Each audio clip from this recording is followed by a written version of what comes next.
Now, this weekend in the Premier League, it was exciting as always, but nothing fundamentally changed between the top two sides. Manchester City remain a point ahead of Liverpool. Liverpool have a 4-goal advantage in goal difference, but it's still anybody's really. City have a small advantage, but they won comfortably 5-1 at home to Watford. Liverpool didn't win comfortably. It was a local derby against Everton, and they had to play at full stretch in the end to get their result. And I'm joined now by John Giles to talk about that and about Manchester United and Leeds, who play tonight against Crystal Palace. And John has something to say about that. John, we start with maybe the Liverpool game against Everton. Everton put 10 behind the ball.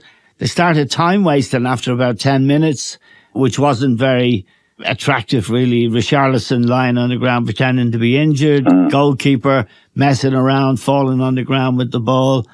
Nevertheless, they got the job done. And when you have a local derby, it's always fraught in a way anyway.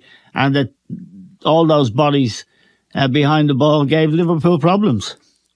Yeah, well, I suppose Frank Lampard thinks, Eamon, that's what he has to do with the team that he has at the moment, playing against Liverpool at home. Yeah, it's not easy to watch, especially from a neutral's point of view. But I suppose that's the way he thought he'd get a result. But to be fair to Liverpool, they kept at it, didn't lose their heads. And in a situation like that, once you make the break, Eamon, yeah. That's it. What can Everton do? What can you do after that? Do you suddenly think, well, and go on the attack?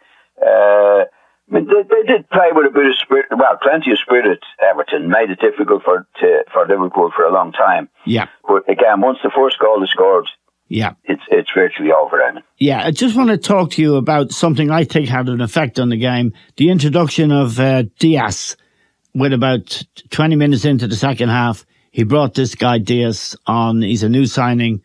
I think he's superb, John. He actually introduced a surge of electricity into the team. It's hard to know how good he is, and they picked him up for cheaply, really, 40-something million. Their recruitment continues to be outstanding. What do you make of Diaz? Oh, it's good, Eamon. Very, very good. But I think Mane came off for him, didn't he? He did, yeah. Yeah.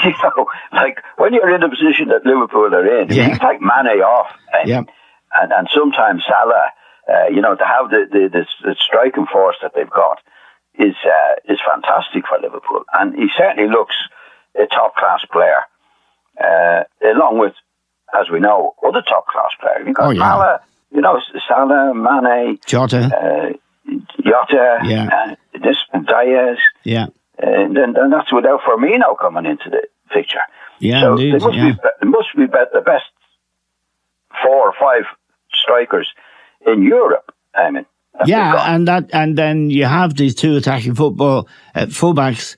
I was very pleased that Andy Robertson got a goal yesterday, John. There's an awful lot of talk about Trent Alexander-Arnold, who is a superb footballer, but not a great defender.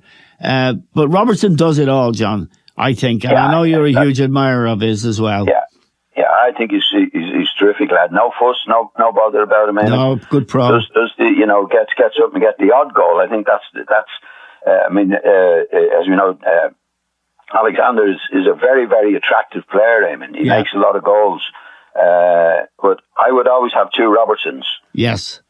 Rather than 2 Alexanders. Goals are a bonus for defenders. I mean, a real bonus. I think when Liverpool are in trouble, it's usually down Alexander's side. Yeah, that's what I think. I mean, but he's a wonderful player going forward. His assists are amazing. He had the most in the Premier League at one stage this season. I'm not sure what the latest figure is, but he is seriously undisciplined and wild in the positions he finds himself in on the pitch. Obviously, with Klopp's approval. But I think we were talking about this while we were watching a match last week involving Liverpool. You can understand why Gareth Southgate won't play him in the England team. He's a very expensive luxury in a way, or could be at the highest level in international football. Yeah, I think if they're playing against a top team, I wouldn't play him. No. If you're playing against a team that you're expected to win, then he'll make the goals. Yeah. But you see, when you look at the stats, there's no stats available, Eamon, for him getting forward when he shouldn't, and they lose a goal. Yeah. Liverpool. Yeah. There's no stat for that. He's a wonderful player. He's one of the best distributors I've ever seen. But again, I think it's probably in an old-fashioned way, full-backs there, the main thing is, what are they going to do for you defensively? And if they're getting forward on the overlap like Robertson does now and again, to score a goal or create a goal, that's a bonus. Yeah. But, again, he came up with the goods. He's a good header, got it away. I'd be a huge admirer of Robertson. Yeah, me too, very much so. Just one other feature of that game, John. The one Everton player who really showed a bit of attacking life was a young lad called Anthony Gordon. He's a local boy from Liverpool. Yeah. He's only just come into the team. He's full of energy and commitment. He plays down the left. In the first half, Alexander-Arnold pushed him over, pushing the back. It wasn't in the box, but I thought it was a free kick, not given. In the second half, Joel Matip pushed him in the back. He was clear, pushed him in the back, in the penalty area. I thought it was a stonewall penalty. I did as well, Eamon, and the amazing thing was it never even went to VAR. No. No. And it was 0-0 at the time. It's like this is a team, Everton, facing relegation for the first time in 71 years. They've never been relegated from the Premier League, and a great club as well. They would have gone 1-0 up in an absolutely vital game. As things stand with the result yesterday, Burnley won, Everton lost. They're in the bottom three now. And a decision like that can break your heart, can't it? Well, I see Frank is going, I'm reading the papers this morning, is going mad about it. It definitely should have gone to VAR anyway. That's the thing. Now, again, whether they missed a penalty, scored a penalty, would remain to be seen. But they wouldn't have, it's the best chance they're going to have in the match. Yep. To get a penalty, that's for sure. But I thought it was, it definitely should have gone to VAR. Looking at it on the telly, I thought it was a definite penalty. Yeah. Okay, now, Manchester City beat Watford 5-1, pretty routine.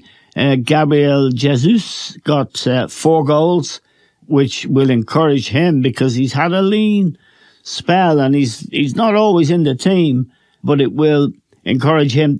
It's very difficult to separate these two teams. They're different.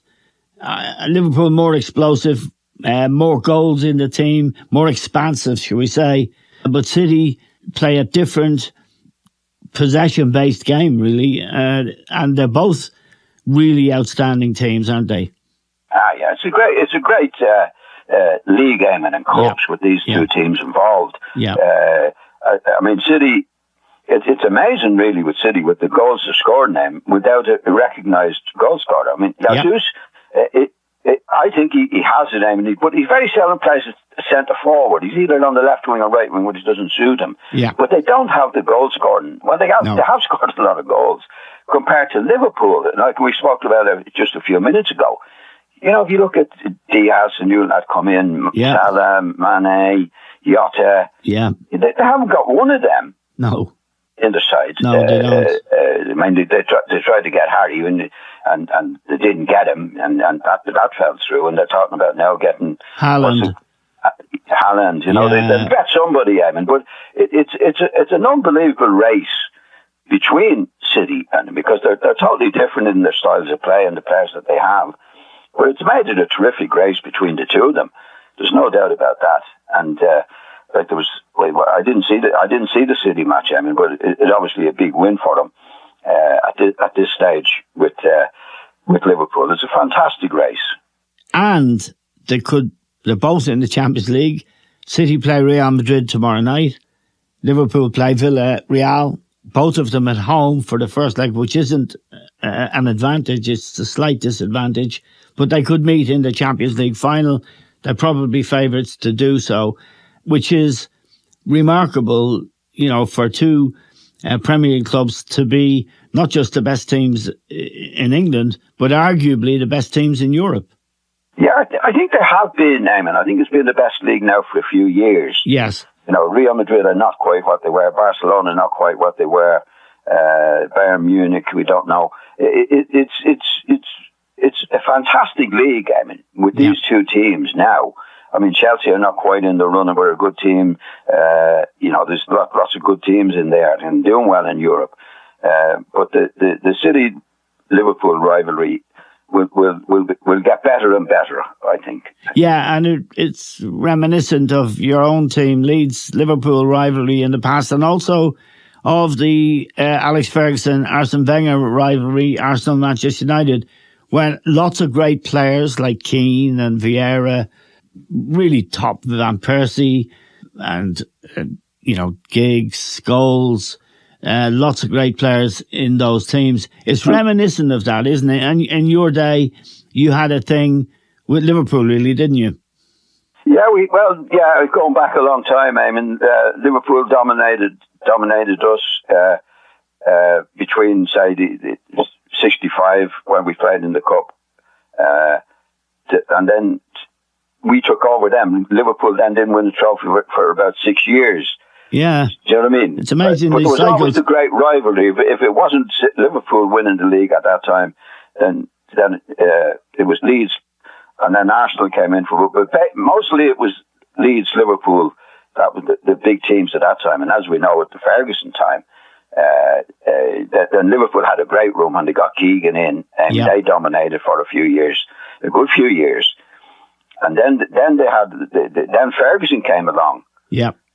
And then it was really hot stuff. And Arsenal came along with, as you say, with Wenger. It was really hot stuff at that particular stage. Yeah. So this is more like it now. I mean, the City, Liverpool situation. Yeah. I think for a few years to come, Eamon, it'll be fantastic.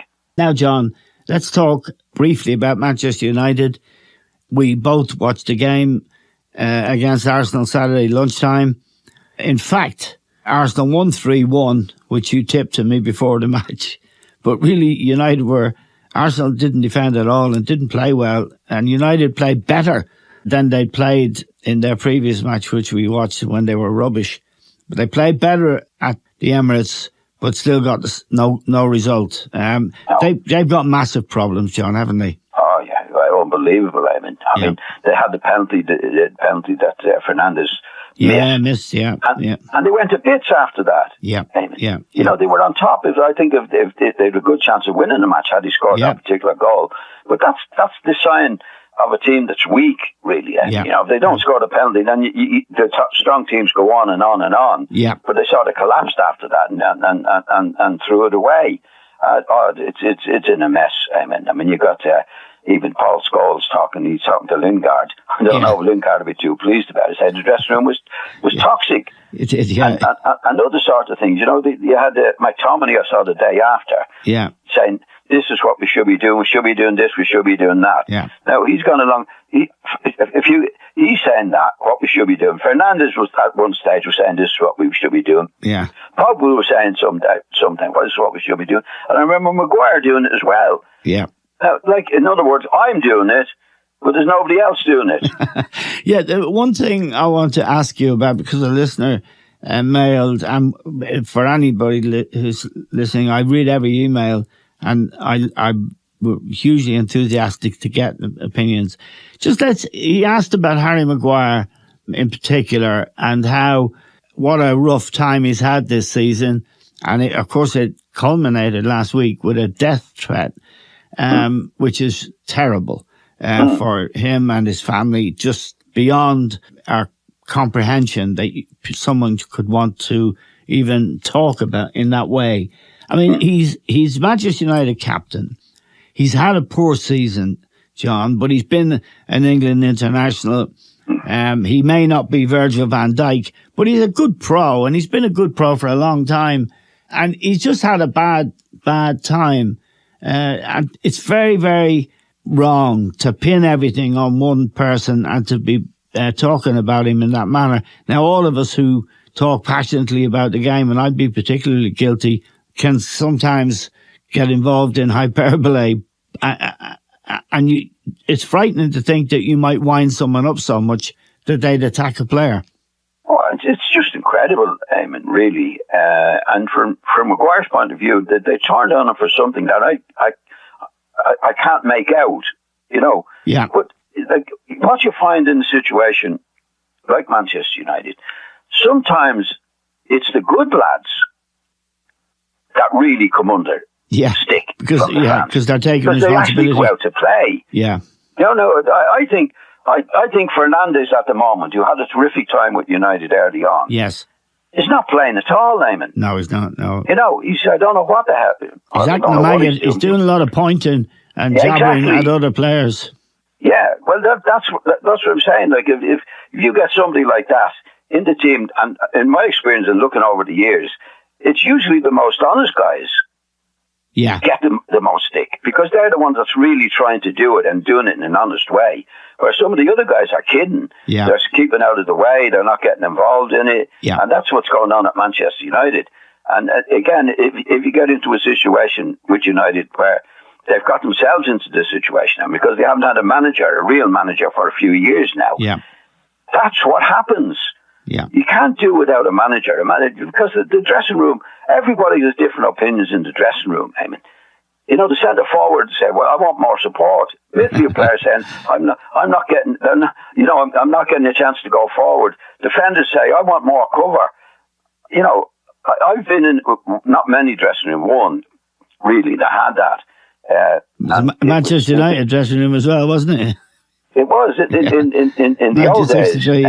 Yeah. You know, actually, what happened, I won't bore you on it, but after Munich air disaster, the Busby Babes were the Busby Babes. Yeah. You couldn't beat them, and all young fellas together. Yeah, brilliant players. But what happened after Munich air disaster, which was very unusual, Manchester United brought players in. Yeah. Right? Like Harry Gregg had played before Munich. Yeah. Noel Cantwell could get Morris Sellers, David Hurd, Albert Quicksall. Yeah. You know, it wasn't the Busby Babes anymore. No, and it wasn't. You know, if you look at the culture Busby was Babes, different. Manchester United won the European Cup in '68. Yeah. But there was only 2 or 3 players in that team that hadn't been the next Busby Babes. Yes. That's when Matt was really absolutely in charge. Matt really wasn't in charge, in my opinion, of those Noel Cantwell and I'm not blaming them. Well, I was there at the time, sure. Even though I wasn't a first-team player, I was there and I saw it. And when you have the kind of culture that Busby had created with the Busby Babes, if you throw that out, it's hard to get it back with players you've spent a lot of money on. Exactly. It wasn't the same, Eamon. No. It wasn't the same. Now, as the time went by, the Busby Babes came through, Brian Kidd and Nobby Stiles. Yeah. Bobby Charlton was still there. There was only 2. If you look at the European Cup final, David Sadler, Shea Brennan, Tony Dunn. Yeah. Gaskell, the goalkeeper. Yep. Yeah. George Best. There was only Georgie Best, And Bobby. Yeah, Brian Kidd. Yeah. So when it came to '68, there was a new Busby Babes. It wasn't quite the old ones. Yes. But there wasn't outside signings. No. Yeah. You know, that happened in that particular. Anyway, I'm getting off the. Another player that we should mention now, a compatriot of ours, Tony Dunn, the late Tony Dunn, who was a really great player and an unsung hero. He really was a great player, John, wasn't he? But that's. Oh yeah, Tony was like in teams like that, Eamon. Yeah. When you had Law Best Charlton coming into it. Yeah. Right. Yeah. The fullbacks, Shea Brennan was a very good player, as we know. Yes. The fullbacks very seldom get a mention. No. And they because the other guys are scoring goals and all that. You know what I mean? And they're terrific players. And Tony was a very modest lad, so was Shea Brennan. Yeah. Nobby Stiles come into the team. Yeah. But it was nearly all about Law Best Charlton at that particular time. Now, this man who's taking over is Erik ten Hag. He's Dutch. He's managed Ajax. He's done a really good job at Ajax, and they've given him a 3-year contract. Boy, is he in for a hard time, don't you think, with the players they've got? Bearing in mind what Jamie Carragher said about Declan Rice, for one thing, the really top players won't want to go to United at the moment, will they? No, but that'll change, Eamon. You know, that changes quickly. I mean, I heard Ralph Rangnick said it could take 6 years. Yeah. Rangnick, I don't think so. I mean, if the manager is what he's supposed to be and is given the tools to do the job, my fear for Manchester United is that they still have a director of football, they still have a coach, whatever they have there in committees, but particularly a director of football. I mean, if a manager's doing his stuff, you don't need a director of football. Yeah. But they don't need him. They Ferguson do was feel there. they need Ferguson didn't have a director of football. He had a fellow called David Gill, but he was very good. He was Ferguson's man. He was on Ferguson's side. Yeah, I don't think he was a director of football. He was in charge of the situation, because he had his brother as a scout. Yeah, that's right. Yeah. So he could trust him. And sorry, what's the name of the lad again you mentioned there? David Gill. Yeah, he was the general manager. Yeah, well, I think whatever Ferguson wants to do, he did. Yes. So he was dealing with Ferguson, and Ferguson knew what he wanted. So there was nobody getting in the way. But I see what's happened over the time, Eamon, that's got Manchester United into the situation we're in. Behind the scenes, I don't know who's behind the scenes, but behind the scenes got Solskjaer in because they knew Solskjaer wouldn't cause any trouble. Yeah. And what they want, that's why they didn't want Conte in recent times. Yeah. They said, they didn't have the players, he didn't suit the players and all that. They didn't want anybody in that needed to do what to be done, Eamon. Right, now this chap who's coming from Ajax, Ten Hag, his first task really is to impose his personality on the club in the decisions that are made about who's leaving and who's coming in. Yes. Not his opinion, Eamon. No. His choice. His choice, yeah. They have to give, whoever's doing it, they have to give this guy his choice. What's the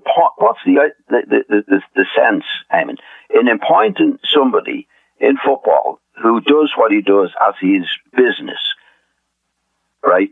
Yeah. And then get him in and have a director of football who's in charge of the incomings and outgoings. Yeah. Who should be doing the job. Yeah. I always said to you on your program before him, 90% of the job in football, 90% of it is getting rid of the players that you don't want. Yes. And getting in the players that you do want. Because all managers have a vision of what they want on the field. And to fulfill that vision is to be able to say, right, I want Joe Bloggs because he can do that. Yep. Joe Bloggs that I don't want, get him out. I don't want him in the place. Right. So if this lad has that power to do it, then I think he's got a chance because his record is good at Ajax. Yeah. But if he comes into the Manchester United where they're saying, well, hang on a minute, director of football doesn't agree with you on what you want. Yeah. You've no chance, Simon. No, I don't think the Glazers who run that club will allow anybody the kind of freedom, any coach, the kind of freedom that's required to do the job. And I agree with the person who said it'll take forever and will break his heart. In fact, Van Gaal, who has had the experience of managing Manchester United and is a friend of Ten Hag's, said to him, don't go there. It's not a football club. It's a corporation. More concerned with selling shirts and that kind of nonsense. And in fact, I think that's the truth. But I want to go to something else that I know. Just before you finish on that, you know, if he knows that, Van Hag, right? If he knows that, then and they're in the position they're in, which is a bit desperate to say the least, he might get the conditions. Right. Well, he just might. He might. You know? But and of course, he's going from, you know, Ajax is a great club with a great history. Johan Cruyff and all of that, great players, won the Champions League, European Cup as it was then, and are a powerful club in Holland. But going into the Premier League, walking into Manchester United with all the troubles that are lying around the place, that's a whole new ball game. And the other issue, John, isn't it? If you're at United, people will give you time, but it'll be months rather than years before people start saying, what's going on here? You don't get that kind of time, do you? Well, they gave Solskjaer 3 or 4 years, Eamon. Yeah, well, he was a sort of in-house. And to be fair to him, John, they got to the Europa League final, and I think they finished second in the Premier League the year before last. Yeah, they did that, Eamon, because it like even the stop clock is right twice a day. Do you know what I mean? It wasn't because he was like after he finished runners up, Eamon, right? And now we should be on the march. Yes, and get some players in. Yeah, now it went down. Yeah. We went down from that. So I don't know what this lad is like now, Ten Hag, but I think he should be in a position now, better than most managers in recent times, to get the conditions, because they're in such a desperate situation to do it. Yeah. So, but it remains to be seen. If he gets the conditions, then with the job that he's done at Ajax, he's done a very, very good job. Yeah. I don't think it will take 6 years. But if he doesn't get what's required in his position, then we go another 4 years or 3 years with nothing happening. Yeah, well, for what it's worth, John, I think he won't get the players he needs. That is, Manchester United, you need A-list players. Declan Rice, as Jeremy Carr said, would run a million miles away from that club. And if you don't get the players in that you need to compete with the likes of Manchester City, Liverpool, Chelsea, then I think you've got very little chance. But it's still Manchester United, Eamon, you know, and you have to go back to Fergie's time. Yeah. Right? It was in a mess then. Yes, it was. No, messes can be fixed, but they're more expensive to fix these days, John. And the other thing that is really interesting is, if you look at even the Liverpool team or the Manchester City team, very few of those players came through the club. I mean, Trent Alexander-Arnold actually did, but they're all bought. The transfer market is where you have to go, and you have to go there real quick. City, if you look at City, there ain't no Manchester lads in that team, except one, Foden, actually, is in Manchester, who's come through the system there. Yeah. He's the only one I can think of off the top of my head. So I see... Yeah, but United have the money to do it, Eamon. Yeah, but they won't spend it. They're not bringing the players through. Neither Liverpool, neither Manchester City. John, they've let the ground, Old Trafford, go into ruin. It's a wreck. They won't even fix it. And there's 80,000 people in there every week. And there's stuff that needs to be done. It needs a huge upgrade. And they won't even do that. So we'll see what happens. You don't think they'll spend? No, I don't think they'll spend what they need to spend. If they don't spend, there's no chance. Well, we'll see what happens. Now, John, Leeds United, they sacked Marcelo Bielsa, who was somebody you had great respect for, and they appointed as his successor an American, Jesse March, who used to coach New York Red Bulls. Then he coached Red Bulls Salzburg, and he's in now, and they've had a couple of good results. They're playing Crystal Palace tonight. I know you're interested in this, but I know you're angry also because this new coach, Jesse March, had a go at Bielsa, said the players were knackered because he was working them too hard, and they were too tired to play. You didn't like that? No, he did an interview, Eamon, very unwisely, in my opinion. Yeah. And did attack Bielsa, which I felt was very unfair. Yeah. Because first of all, Bielsa wasn't there to have his say in it. Yeah. What he said, he blamed Bielsa's training methods for the team's injuries and the lack of fitness. Right. Yeah. Right? Well, Bielsa had been there for, 3 years, Eamon, and going back at, say, 3 years, he went to the playoffs and didn't get promotion. The next year he got promotion, and his first year in the Premier League, he finished up in 9th position. Yeah, and they didn't give him a bob, did they? No. And he was totally got credit and praise for the manner in which he did it. Yep. And that was the training. Now, this year, his training hadn't changed. He had a lot of injuries that he wasn't backed up with but Marsh is insinuating in a big way that it was because of the training and he blamed him for the injuries. Yeah. Without any doubt, that's what he did. Yep. And I thought, well, that's very, very unfair. And one thing I do think in football, Eamon, when you go in as a manager to a team that's just sacked their manager, the last thing you want to do is talk about the sacked manager. Exactly. Yeah. Because it can happen to anybody, and in time it might happen to him himself. So he's there, he's an easy target, and I find with Martin, what he said, it was a bit like giving yourself a nice little pat on the back. Yeah, because they got a couple of results. And I thought it was totally wrong. Now, we had to give I think, some sort of an apology last week, because the fans who loved Bielsa turned on him. Yep. So why he didn't go in, do his job, get on with the job, he's enough on his plate doing what he has to do, without attacking or criticising a manager who's just gone out, who is not there to give his own version of what went wrong. And that's what I'm on about, Eamon. I think it was totally wrong. I think he's made I saw the apology last week. It wasn't quite an apology. No, and as you say, Bielsa did really well for Leeds. And also, he's very unlucky with injuries this year. But also, he improved a lot of their players, Phillips, to the point where he's a regular starter in the England team right now. Yes. So that's his legacy, really. That's his legacy, Eamon, and he got no backing up on it. Right. In fact, the centre forward, Bamford, said, it was quoted, that at the time when he said it was the fittest he's ever been working under Bielsa. Yeah. And he scored more goals for Leeds than he has for any other club, and he's had about 4 or 5 clubs. He sure has. He was at Middlesbrough before he couldn't hit it. I won't say anymore. He had a few places. I hope you're unfair to the lad. I think he made a big mistake given the interview to the Mail, and not, first of all, leaving out Bielsa if he wants to do altogether, rather than criticise him. Well, we'll watch how Jesse March gets on, John. And the first test is tonight.